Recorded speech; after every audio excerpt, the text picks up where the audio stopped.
हमारे जो कमरे हैं वो मिट्टी वाले कमरे हैं, तो सासू जी इसी वाले घर में रहने वाली हैं, इसलिए हम सासू जी से विदा ले रहे हैं। ये देखिए जी, हमको ब्रह्म कमल मिल चुके हैं और आज के दिन पर भगवान जी को भोग रात के लगभग 12-1 बजे के करीब लगता है। आज मेरा व्रत है तो हस्बैंड जी यहाँ किचन में लगे हुए हैं मेरी हेल्प करने पर। आज मैं खाना नहीं खाने वाली हूँ। आपको ये सुनकर थोड़ा सा अजीब लग रहा होगा।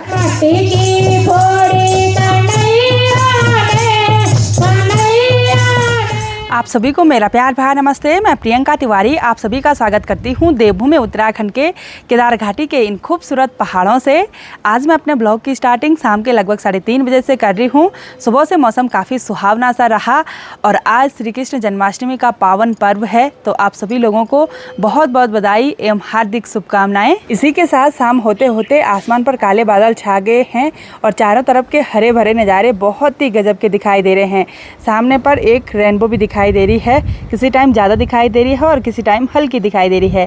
और उधर साइड से तेज़ बारिश आ गई है और इस वाली पहाड़ी की टॉप पर भी देखिए बादल लगे हैं। तो आज जन्माष्टमी के दिन रात के टाइम तो बारिश ज़रूर से होती है और अभी देखिए बादल ज़ोर ज़ोर से गरज रहे हैं।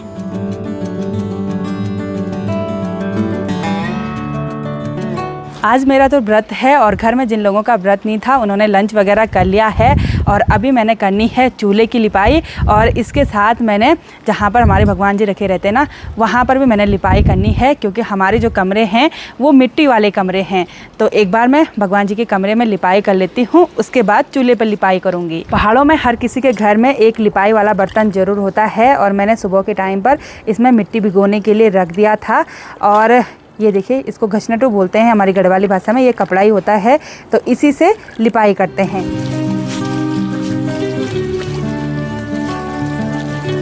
तो चलिए जी, मैंने एक कमरे की लिपाई कर ली है और अब चूल्हे की लिपाई करते हैं। वैसे ये काम हम सुबह सुबह भी कर सकते थे, लेकिन चूल्हे पर फिर से खाना बना तो चूल्हा जूठा न हो, क्योंकि शाम को भोग बन के तैयार होता है। तो अब चलते हैं चूल्हे की लिपाई करने।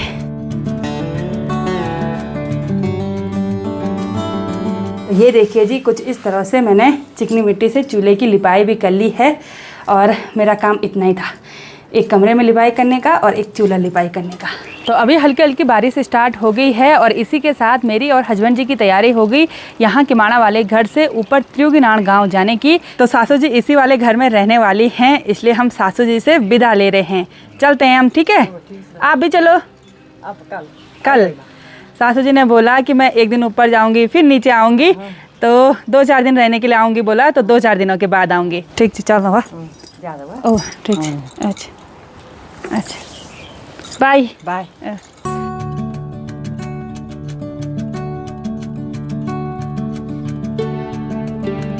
और सामने से देखिए आसमान पूरा नीला नीला दिखाई देने लग गया है और बारिश भी कम हो गई।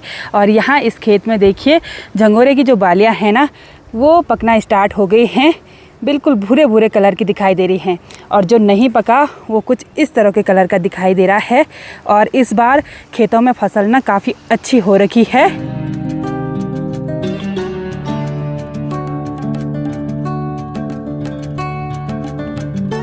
सफ़र में आगे बढ़ते हुए अभी हम अपने गांव त्रियुगीनारायण में पहुंच गए हैं और हम सीधे मंदिर साइड आ गए हैं। एक बार मंदिर में दर्शन करने के लिए चलते हैं।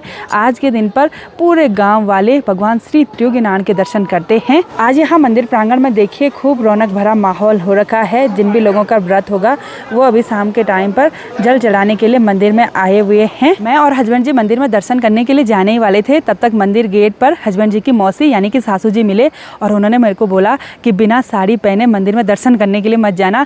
और मैं भी सोच ही रही थी कि आज फर्स्ट टाइम ऐसा हो रहा है कि व्रत भी है और साड़ी भी नहीं पहनी हुई है, क्योंकि साड़ी पहनने के लिए मुझे ऊपर घर जाना पड़ता। किमाड़ा वाले घर में तो साड़ी नहीं थी मेरे पास, तो मैंने बोला उतने में टाइम लग जाएगा, कौन जा रहा है।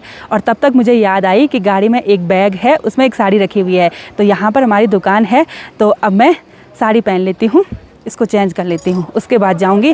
और जितने भी लोग मंदिर में आ रखे ना, सभी ने साड़ी पहन रखी है, तो मुझे भी थोड़ा सा अटपटा सा महसूस हो रहा था। मैं फटाफट से येलो कलर की साड़ी पहनकर बिल्कुल रेडी हो गई हूँ। तो अब चलते हैं मंदिर में दर्शन करने के लिए। तो चलिए जी, मंदिर में जाने के लिए एक पूजा की थाली यहाँ से ले लेते हैं।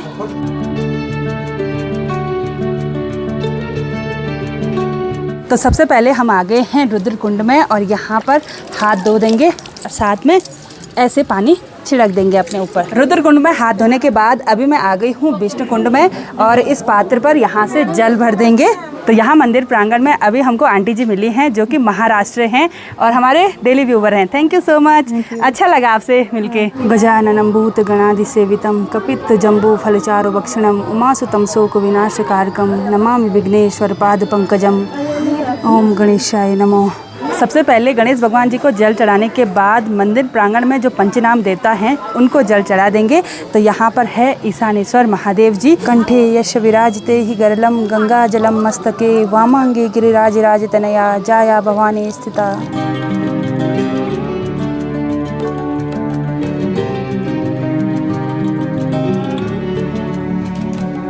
सारी जगह हमने जल चढ़ा दिया है और अब हम मंदिर के अंदर दर्शन करने के लिए जाने वाले हैं। लेकिन उससे पहले आज के दिन पर भगवान जी को ब्रह्म कमल चढ़ाया जाता है और साथ ही हम सभी को प्रसाद के रूप में ब्रह्म कमल मिलता है। तो एक बार हम ब्रह्म कमल लेंगे। तो ब्रह्म कमल लाने के लिए 2-3 दिन पहले गांव से कुछ लोग जाते हैं। बहुत ही ज़्यादा हाइट पर ब्रह्म कमल मिलता है। तो यहाँ अंदर जेठ जी हैं, तो जेठ जी बिल्कुल दूर से ही ब्रह्म कमल देंगे क्योंकि इन पे टच नहीं होना है।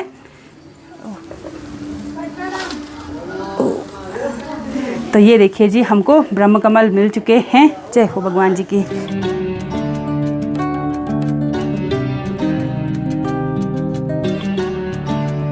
तो चलिए जी, हम दोनों ने मंदिर में दर्शन भी कर लिए हैं और जल भी चढ़ा दिया है।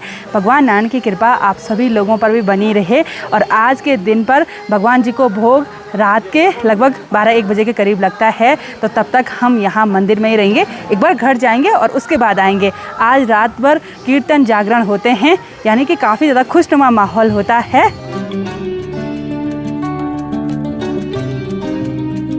घर पर आते ही मैंने दिया भी जला दिया है और मंदिर से जो हमको ब्रह्म कमल मिले थे वो मैंने अपने घर के मंदिर में चढ़ा दिए हैं। और आज के दिन पर मैंने 3 जगह दिए जलाए, एक किमाड़ा वाले घर में, दूसरा श्री त्रियोगीनाथ मंदिर में और तीसरा यहाँ अपने घर पर। और अभी बाहर देखिए बिल्कुल झमाझम बारिश स्टार्ट हो गई है। और श्री कृष्ण जन्माष्टमी के दिन हमेशा ऐसे ही होता है, रात भर झमाझम बारिश होती है। आज मेरा व्रत है तो हस्बैंड जी यहाँ किचन में लगे हुए हैं मेरी हेल्प करने पर। और अभी सब्जी बनाई जा रही है, ये देखिए बीन्स और आलू की सब्जी बनाई जा रही है। आज हम घर पर 3 लोग हैं, मैं, हस्बैंड जी और बालेश्वर। और ये जो खाना बनके तैयार हो रहा ना, ये सिर्फ 2 लोगों के लिए बनाया जा रहा है, बालेश्वर और हस्बैंड जी के लिए। आज मैं खाना नहीं खाने वाली हूँ। आपको ये सुनकर थोड़ा सा अजीब लग रहा होगा कि दिन भर भी व्रत रहा और रात को खाना क्यों नहीं खा रहे हैं। तो एक्चुअली आज मैं खाना खाने के लिए जाऊँगी सीधे मंदिर में। मंदिर में भगवान जी को जब भोग लगता है ना, तो जो भोग का खाना होता है वही आज हम खाएंगे। अभी हम दोनों ने खाना खा लिया है और पिंकी ने अभी खाना नहीं खाया। पिंकी जाएगी मंदिर की ओर प्रसाद ग्रहण करने के लिए। रात के लगभग 11 बजे का टाइम हो गया है। मैंने स्वेटर पहन ली, साथ में सर पे स्कार्फ रख दिया है क्योंकि ठंडा बहुत ज़्यादा हो रहा है। अभी बारिश भी कम होगी और मैं और बालेश्वर जा रहे हैं अब मंदिर की तरफ। और जोर जोर से गाँव की दीदी और भोली लोग कीर्तन गा रहे हैं। तो अब चलते हैं। बालेश्वर मेरे साथ इसलिए आ रहा है कि मुझे बाघ का डर लगता है।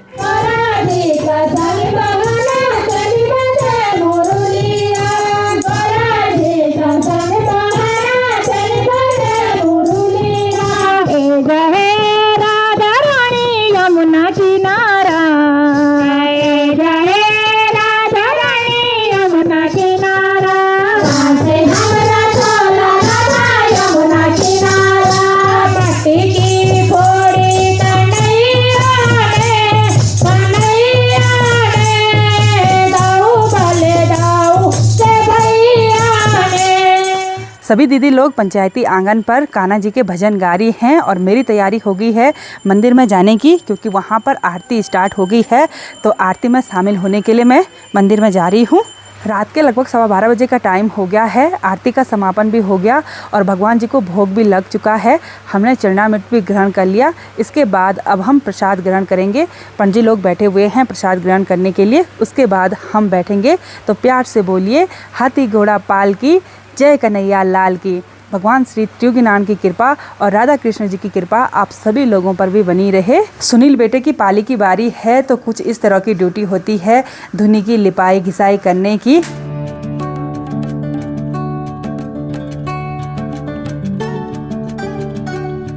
तो चलिए जी, अभी मैं और सुनील भोग मंडी के अंदर बैठ गए हैं। तो यहाँ पर प्रसाद ग्रहण कर लेते हैं। जय हो भगवान जी की।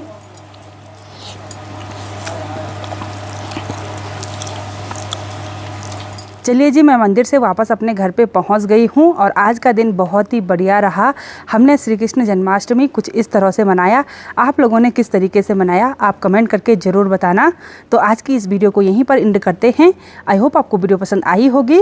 वीडियो पसंद आए उसको लाइक कीजिए, कमेंट कीजिए और अपने दोस्तों के साथ शेयर कीजिए।